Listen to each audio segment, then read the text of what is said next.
केजरीवाल के कांड पर बड़ा एक्शन। सीएम रेखा गुप्ता ने दिया बड़ा झटका। एलजी ने बढ़ाई आप नेताओं की मुश्किलें।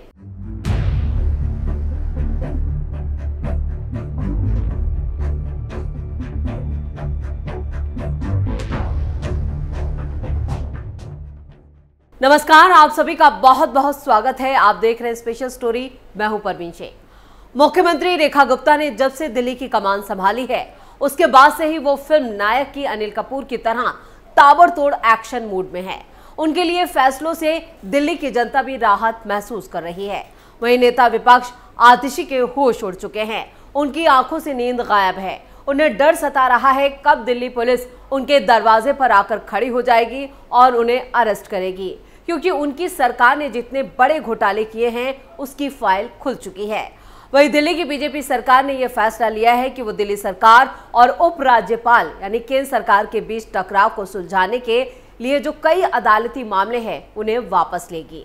दिल्ली सरकार के सूत्रों ने बताया कि ऐसे कुछ मामलों को बीजेपी सरकार ने वापस लेना भी शुरू कर दिया है। दरअसल ये वो मामले हैं जिन्हें लेकर आम आदमी पार्टी सरकार हमेशा सुप्रीम कोर्ट का दरवाजा खटखटाती थी और केंद्र यानी उपराज्यपाल पर दिल्ली के शासन में दखल देने का आरोप लगाती रही। ऐसा इसलिए है क्योंकि दिल्ली एक केंद्र शासित प्रदेश होने के साथ ही राष्ट्रीय राजधानी है और इसी वजह से यहाँ की कानून व्यवस्था सहित कुछ हिस्से केंद्र के अधीन है। तो ऐसे में पहले की आप सरकार और केंद्र के बीच कई मुद्दों पर सुप्रीम कोर्ट में केस चल रहे हैं, जिनमें से अब दिल्ली सरकार ने 5 मामले वापस लेने का फैसला किया है, जिनमें से कुछ मामले वापस ले लिए हैं। ये केस है DERC अध्यक्ष विवाद जो सुप्रीम कोर्ट में है, दिल्ली दंगों में वकीलों की नियुक्ति का मामला जो दिल्ली हाई कोर्ट में है और विदेशों में शिक्षक प्रशिक्षण पर उपराज्यपाल की राय को चुनौती, ये मामला भी सुप्रीम कोर्ट में है। इधर दिल्ली जल बोर्ड के लिए फंडिंग का मुद्दा भी सुप्रीम कोर्ट में पेंडिंग है। यमुना प्रदूषण पर उपराज्यपाल की कमेटी के गठन को लेकर भी मामला सुप्रीम कोर्ट पहुंचा। ये 5 मामले ऐसे हैं जिन्हें अब बीजेपी सरकार वापस ले रही है। दिल्ली सरकार और केंद्र सरकार के बीच शक्ति विवाद एक लंबा और जटिल मुद्दा है जो खासतौर से दिल्ली की विशेष स्थिति के कारण उत्पन्न हुआ है। दिल्ली एक केंद्र शासित प्रदेश है, लेकिन इसमें विधानसभा और मुख्यमंत्री तो हैं जो राज्य सरकार की तरह कार्य करते हैं। हालांकि दिल्ली का संविधान और प्रशासनिक ढांचा केंद्र सरकार के कंट्रोल में होता है, जिससे ये विवाद खड़े हो जाते हैं। दिल्ली की स्थिति संविधान के अनुच्छेद 239 AA के तहत निर्धारित है, जिसमें दिल्ली को राष्ट्रीय राजधानी क्षेत्र यानी NCT के रूप में स्थापित किया गया है और जिसमें दिल्ली को एक असमर्थ राज्य का दर्जा दिया गया है, यानी कि दिल्ली पूर्ण राज्य नहीं है, जिससे केंद्र सरकार का नियंत्रण ज्यादा होता है। खासकर पुलिस और भूमि जैसे जो क्षेत्र हैं उनमें केंद्र सरकार की दखल अंदाजी रहती है और उसकी ताकत ज्यादा है, उसके अधिकार ज्यादा हैं और इस वजह से केजरीवाल और LG के बीच कई मुद्दों को लेकर कई झगड़े हुए जो सुप्रीम कोर्ट और दिल्ली हाई कोर्ट तक पहुंचे। मुख्यमंत्री और उपराज्यपाल के बीच संघर्ष। दिल्ली सरकार का प्रमुख जो है वो मुख्यमंत्री होता है, जबकि उपराज्यपाल केंद्र सरकार का प्रतिनिधि होता है। मुख्यमंत्री और उपराज्यपाल के बीच अधिकारों के मुद्दे पर अक्सर विवाद होते रहते हैं। दिल्ली सरकार ये मानती है कि उसे ज्यादा स्वायत्तता मिलनी चाहिए, जबकि केंद्र सरकार और उपराज्यपाल का कहना होता है कि दिल्ली का प्रशासन केंद्र के अधीन है। पब्लिक ऑर्डर, पुलिस और भूमि। दिल्ली में कानून व्यवस्था, पुलिस और भूमि जैसे मुद्दे जो हैं वो केंद्र सरकार के अधीन होते हैं, जिनमें दिल्ली सरकार का कोई अधिकार नहीं होता। दिल्ली सरकार इन क्षेत्रों में हस्तक्षेप की कोशिश करती है, लेकिन केंद्र सरकार के दखल की वजह से अक्सर असहमति जैसे इन मुद्दों पर खड़ी हो जाती है। दिल्ली सरकार और केंद्र सरकार के बीच अधिकारों को लेकर विवाद कई बार सुप्रीम कोर्ट तक पहुंच चुके हैं। 2018 में सुप्रीम कोर्ट ने एक महत्वपूर्ण फैसला दिया, जिसमें कहा गया कि दिल्ली सरकार को नीतियों के निर्माण में ज्यादा अधिकार है, लेकिन कानून व्यवस्था और पुलिस से जुड़े मामलों में केंद्र का कंट्रोल रहेगा। शासन और कार्यपालिका का संघर्ष। दिल्ली सरकार ने केंद्र सरकार के खिलाफ कई बार ये आरोप लगाया कि केंद्र उसकी नीतियों को लागू करने में रोड़े अटका रहा है। उदाहरण के स्वरूप दिल्ली सरकार ने स्वास्थ्य, शिक्षा और जल आपूर्ति जैसे महत्वपूर्ण मामलों में कई योजनाएं शुरू की, लेकिन केंद्र सरकार ने कभी कभी इन योजनाओं में हस्तक्षेप किया। दिल्ली सरकार और केंद्र सरकार के बीच अधिकारों का विवाद राजनीतिक और संवैधानिक दृष्टिकोण से महत्वपूर्ण है। ये विवाद इस बात को लेकर है कि दिल्ली की स्वायत्तता कितनी होनी चाहिए और केंद्र का इसमें कितना हस्तक्षेप होना चाहिए। जबकि दिल्ली सरकार अपने अधिकारों की रक्षा करने की कोशिश करती है। वहीं केंद्र सरकार अपनी शक्तियों के सीमांकन को लेकर सतर्क रहती है। एलजी सीएम के बीच नहीं होगा टकराव। दिल्ली में मुख्यमंत्री और उपराज्यपाल के बीच टकराव होना कोई नया मामला नहीं है।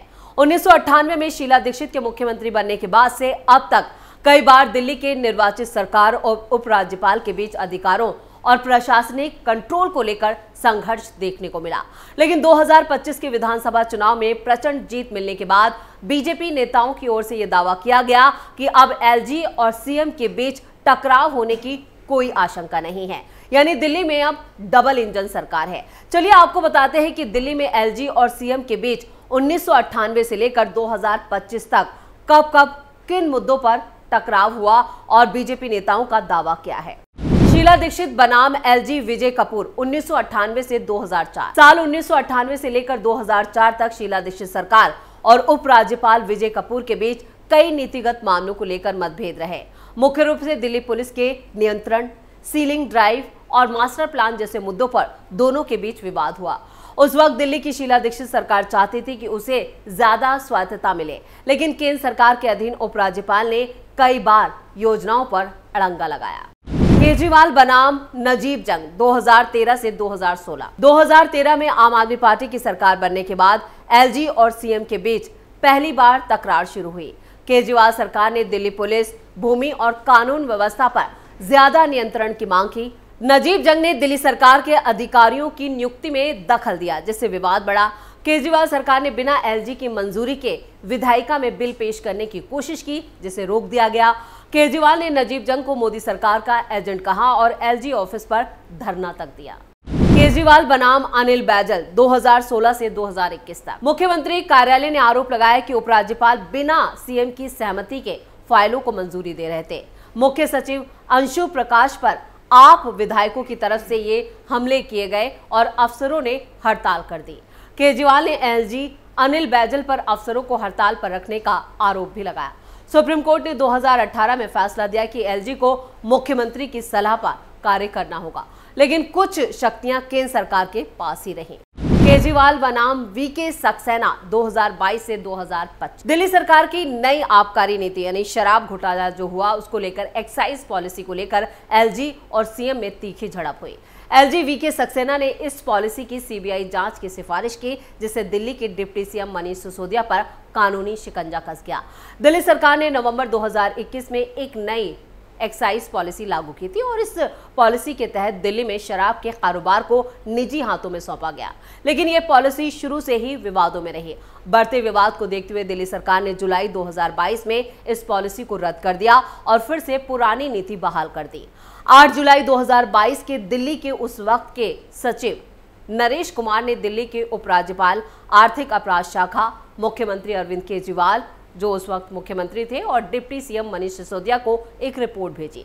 इस रिपोर्ट में कहा गया कि एक्साइज विभाग के प्रमुख होने के नाते मनीष सिसोदिया ने एलजी की मंजूरी के बिना ये नीति लेकर आए हैं और इसके जरिए फर्जी तरीके से राजस्व कमाया गया। शराब बेचने वाली कंपनियों को लाइसेंस फीस में 144.36 करोड़ रुपए की छूट दी गई और इस तरह सरकारी खजाने को इतने करोड़ का नुकसान हुआ। सीबीआई ने 26 फरवरी 2023 को मनीष सिसोदिया को गिरफ्तार किया था और इसके बाद जांच एजेंसी ने एक बयान भी जारी किया था। कहा था कि दिल्ली की शराब नीति के अनुपालन में हुई गड़बड़ी की जांच के दौरान सिसोदिया को गिरफ्तार किया गया। दिल्ली के मुख्य सचिव की रिपोर्ट में शराब घोटाले में पैसों की हेराफेरी के आरोप लगे और इस वजह से इसकी जांच ईडी को भी इसमें शामिल कर लिया गया। केस दर्ज करने के बाद सीबीआई और ईडी ने छापेमारी शुरू कर दी। ईडी और सीबीआई की चार्जशीट में यह आरोप लगाए गए कि नई एक्साइज पॉलिसी की वजह से दिल्ली सरकार को 2,873 करोड़ रुपए का नुकसान हुआ। दिल्ली सेवा बिल 2023। केंद्र सरकार ने दिल्ली सरकार को अफसरों की नियुक्ति का अधिकार नहीं दिया और ये कहते हुए एक नया कानून लाई, जिससे सीएम और एलजी में फिर से टकराव देखने को मिला। इसके अलावा एलजी ने आप सरकार पर सरकारी विज्ञापन के लिए सार्वजनिक पैसे के दुरुपयोग का भी आरोप लगाया, जिसकी जांच अब भी जारी है। अब जबकि दिल्ली में बीजेपी को प्रचंड बहुमत मिल चुका है और उसकी सरकार है, तो उसके नेताओं का मानना है कि दिल्ली में 26 साल बाद पार्टी की सत्ता में वापसी से एक ऐसी सरकार बनी है जिसके उपराज्यपाल के साथ सौहार्द और सहयोगात्मक संबंध हैं। मीडिया से बात करते हुए बीजेपी दिल्ली इकाई के अध्यक्ष वीरेंद्र सचदेवा ने कहा कि उनकी पार्टी संवैधानिक प्राधिकारियों का सम्मान करती है और उनके साथ हमेशा तालमेल और सहयोग सुनिश्चित करके लोगों की सेवा करने का लक्ष्य रखती है। सचदेवा ने कहा कि एलजी ने हमेशा दिल्ली के लोगों के हितों को सुनिश्चित करने के लिए काम किया है, जो बीजेपी का भी लक्ष्य है। उनके मार्गदर्शन में दिल्ली में हमारी सरकार अच्छी गुणवत्ता वाली सेवाओं और सुविधाओं तक लोगों की पहुंच सुनिश्चित करेगी।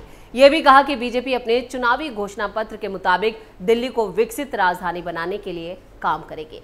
यानी अब दिल्ली में डबल इंजन सरकार यानी केंद्र और राज्य की जो बीजेपी सरकार है उनमें आपसी तालमेल और सहयोग के बल पर अब जनता के लिए काम किया जाएगा और दिल्ली का विकास किया जाएगा। लेकिन ऐसे कई मौके आए जो पिछली सरकारें रहीं, जब दिल्ली में किसी और की सरकार या अपोजिशन की सरकार रही है, तब एलजी के साथ टकराव कोई नई बात नहीं रहा।